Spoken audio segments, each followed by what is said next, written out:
Misi Bu Floren. Oh iya, silakan masuk. Misi ya Ibu? Iya, silakan duduk Bu. Kenapa Ibu ada yang ingin dibicarakan? Begini Ibu, saya sebagai guru BK ada beberapa laporan, yaitu dengan murid bernama Andi, kelas 12 IPS 1. Oh, Andi ya. Iya Ibu. Akhir-akhir ini Andi terlibat dalam sebuah kenakalan remaja Bu, dan juga sangat mengkhawatirkan sekarang dia. Saya menginginkan saran dari Ibu mengenai Andi. Oh iya, tentang kenakalan remaja ya. Iya Ibu. Saya juga sudah beberapa kali mendengar berita tentang dia. Apa yang sebenarnya terjadi Bu? Saya dengar dia beberapa kali ini terlambat datang sekolah dan beberapa kali terlibat masalah juga di luar sekolah. Iya Ibu, betul sekali. Andi adalah siswa yang sangat pintar dan juga sangat sangat aktif Bu di kelas seperti itu, iya. Dan juga di beberapa hari terakhir ini keaktifan dia menurun Ibu. Seperti dia ini Bu bolos sekolah, habis itu juga merokok di luar sekolah Ibu, dan dia juga terlibat dengan perkelahian fisik yang sedang tren saat ini seperti itu Ibu.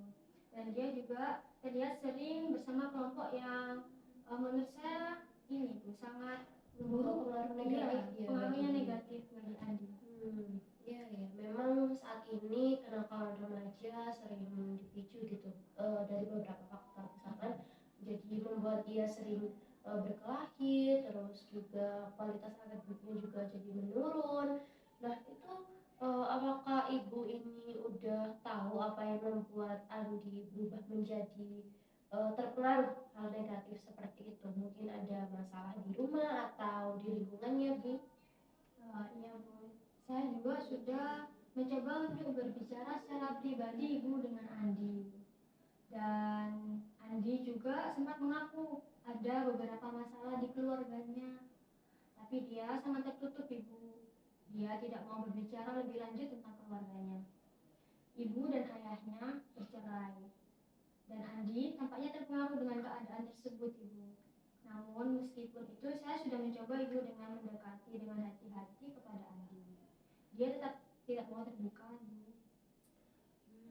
Gitu ya. Jadi emang masalah keluarga ini sering jadi pemicu bagi perilaku anak-anak remaja seusia Andi. Saya rasa kita perlu pendekatan yang lebih hati-hati.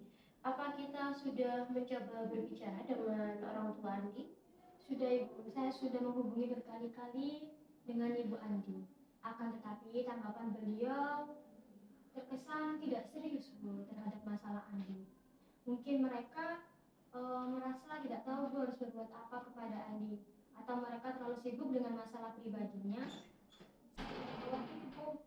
Apabila Andi terpengaruh dan akhirnya tidak ada yang peduli dengannya.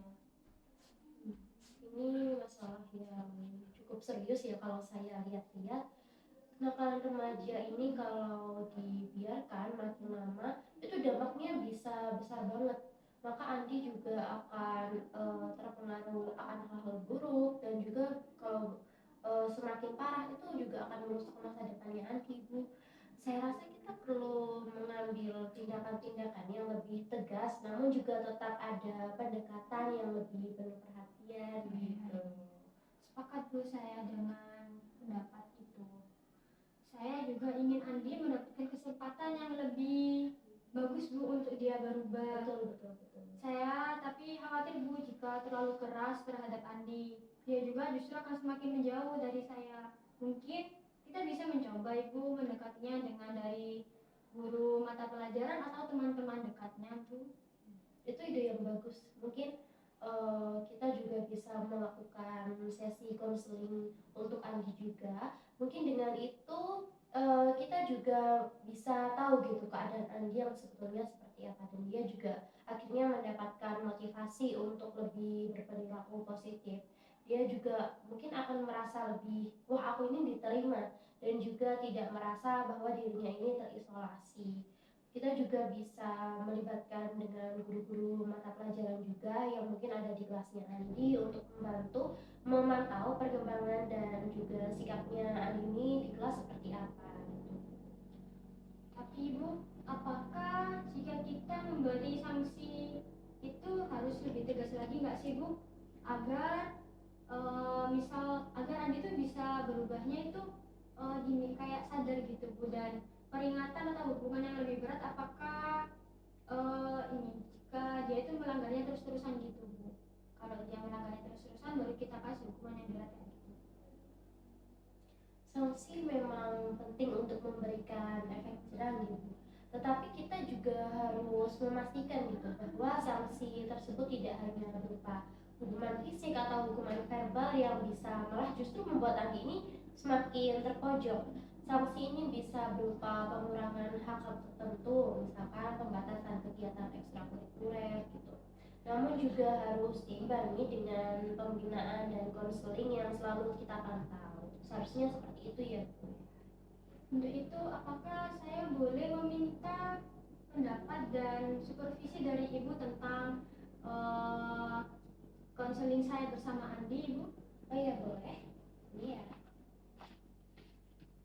Saya bantu untuk mengisinya ini. Apakah Ibu sudah melakukan persiapan penyusunan program BK? Sudah Ibu. Oh iya, berarti Ibu sudah ini ya mengaku di minimal 3 kelas juga. Sudah.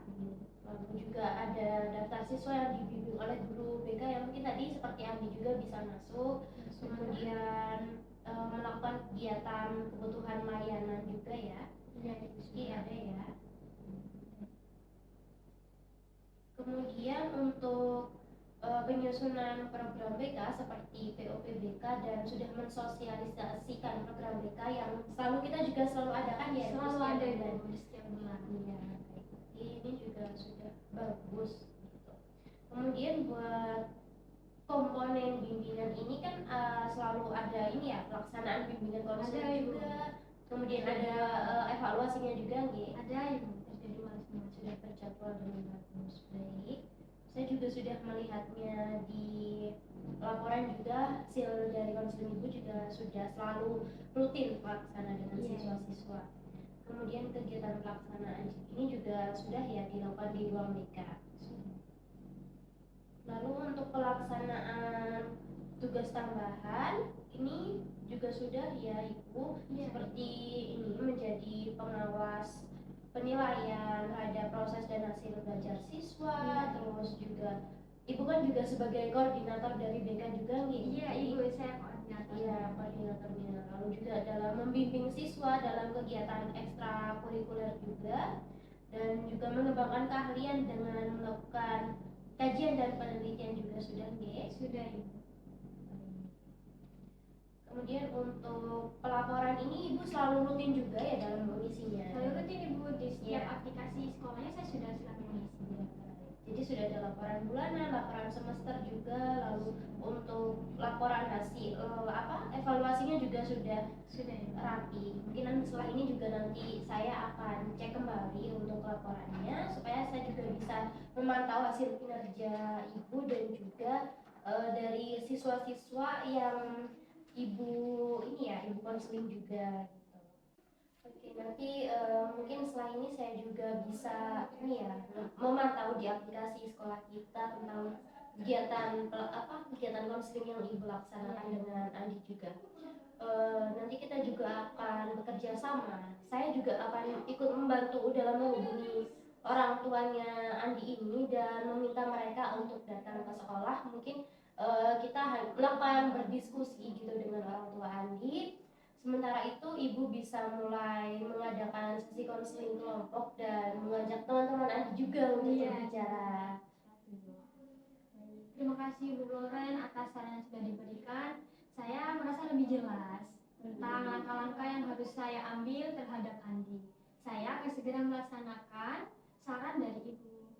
Ya, terima kasih banyak ya Ibu Rofiko. Saya juga berusaha gitu untuk membantu siswa-siswa di sekolah ini juga untuk mendapatkan hasil konseling yang bagus. Terima kasih ya Ibu.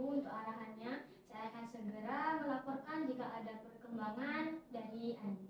Ya, semoga kita bisa membantu Andi keluar dari masa sulit-sulit ini. Selalu ada jalan ya Bu Rafika.